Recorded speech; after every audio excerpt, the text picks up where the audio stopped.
તો કેમ છો મારા કલેજાઓ? તમારા ભાઈના નવા વ્લોગમાં તમારા બધાનું હાર્દિક સ્વાગત છે. વાગી ગયા છે 9. આજે આપણે નીકળવાનું છે કેવડી ઇકો ટુરિઝમ જવા માટે. સુરતથી માત્ર 70 કિલોમીટરના અંતરે આવેલું છે. ખૂબ મોજ કરવાની છે, ખૂબ મસ્તી કરવાની છે. તો ચાલો કન્ટિન્યુ.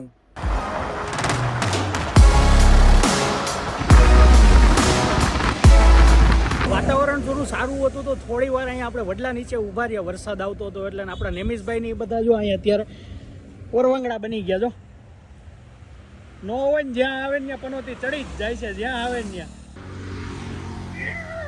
આ પાડો ભટકાણ આવ્યો ભટકાણ. હાલો રેડી. ચશ્મા ઓકે, ચશ્મા ઓકે. કેયુરભાઈ ફીણા આવી ગયા.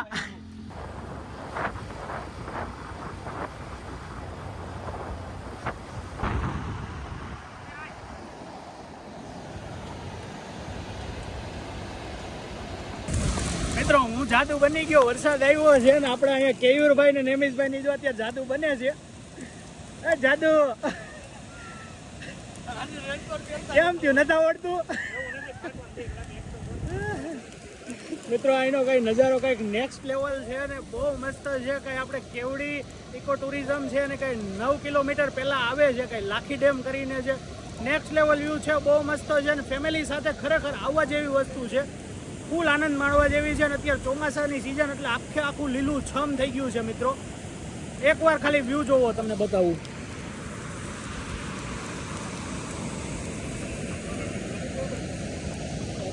ખરેખર મિત્રો આવવા જેવી વસ્તુ છે ને બહુ મસ્ત જગ્યા છે.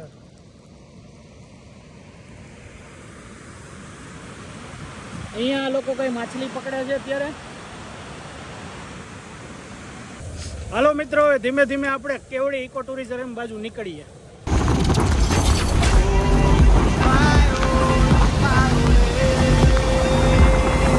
ઓહો મિત્રો આમ જોવો, નેક્સ્ટ લેવલ કાંઈ નો ઘટે.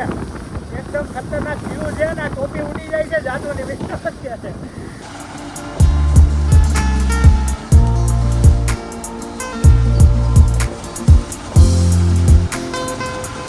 મિત્રો અમે છે ને અત્યારે ગામડાના રસ્તેથી આવેલા છીએ ને રસ્તો ખૂબ ખરાબ છે.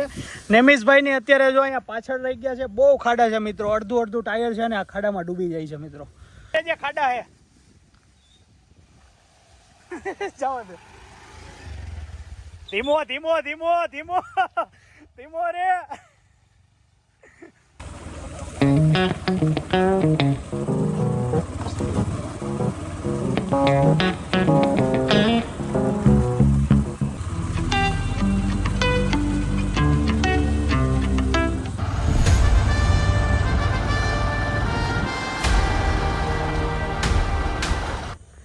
ફાઇનલી મિત્રો આપણે કેવડી ઇકો ટુરિઝમમાં પહોંચી ગયા છીએ અને અહીંયાનો નજારો ખૂબ મસ્ત છે. જોવાલાયક વસ્તુ છે. આખું વન્ય અભયારણ્ય છે. અને ટિકિટની વાત કરીએ તો 2 વ્હીલના 30 રૂપિયા છે, 4 વ્હીલના 100 રૂપિયા છે અને પર પર્સન 30 રૂપિયા છે. પ્લસ તમારે નાઇટમાં જો અહીંયા રોકાવું હોય તો એના એક્સ્ટ્રા ચાર્જીસ છે. એ તમને અત્યારે બોર્ડ બતાવી દઉં છું.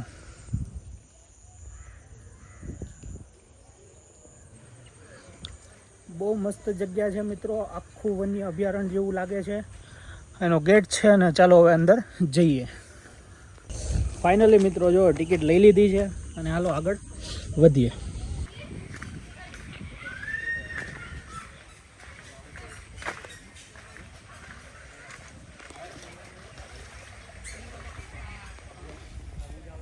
જો મિત્રો કંઈક આ ટાઈપના ટેન્ટ છે. નાઇટ જો ફેમિલી સાથે અહીંયા રોકાવું હોય તો ખૂબ સારી જગ્યા છે. અહીંયા એસીવાળા, નોન એસી બધા ટેન્ટ મળી જાય છે. પણ એના કંઈ ચાર્જીસ અલગ અલગ છે. અને નજારો તો કંઈ નેક્સ્ટ લેવલ જ છે ભાઈ. બહુ મસ્ત વસ્તુ બનાવેલી છે.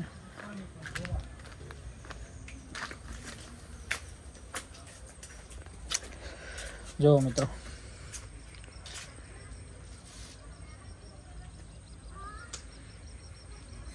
ચાલો હવે આગળ વધીએ. કેમ કે સમય થોડોક આપણી પાસે ઓછો છે અને અહીંયાથી વહેલું નીકળવું પડે એમ છે. કેમ કે અહીંયા થોડીક કહીએ ને તો દીપડાની ને થોડુંક વધારે અવર જવર હોય છે એટલે રાતે મોડું થઈ જાય.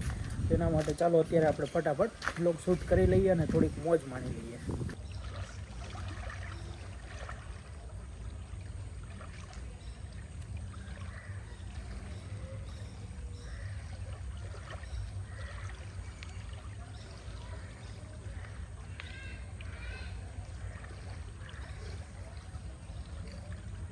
મિત્રો આ બે જોવો અત્યારે હિચકવા ઉપર લાગે, મને એવું લાગે હિચકો તોડશે. બે પનોતી છે ને બે મોટી નોટ છે.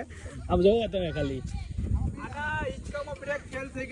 દેવાયતભાઈ ગવડને બોલાવવા પડે એવું છે. બ્રેક ફેલ છે, બેરિંગ નો અવાજ આવે છે, બેરિંગ બદલવાના. હે ગેરેજ વાળાને બોલે ફટાફટ કઈ ગયો દેવું છે. હવે મોડો નહીં, હવે ઠાઠું આવવાનું છે. પેલા એમ નો હોય પણ આ દેવાયતનો મોટો ગિરીશ કરો, ગિરીશ બેરિંગમાં ગિરીશ કરો તો ભેગું થાય તમારું.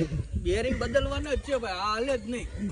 સારું હાલો, સારું હાલો. માતાજી સુખી રાખે. બસ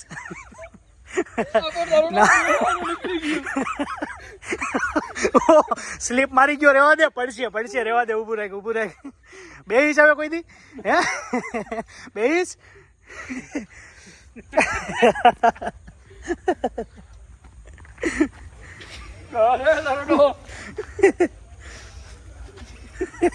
સીધું થાવું તારે. ઉભો રે,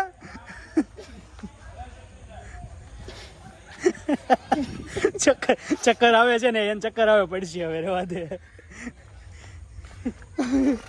નમીશભાઈ ને છે ને મિત્રો, નાના છોકરાનું જે આપણે શું કહેવાય એને, આખું ચકેડું પડે ને એમાં બેહવું હતું, એને બેહાડ દીધો છે. આમ જોવો એનું ફેસ જોવો ખાલી. મજા આવી? બધું ભરે એ તો ફરવાનું છે, હમણાં ઉતરી એટલે ફરશે જ. ઉભી રાખ આને. કેમ થાય?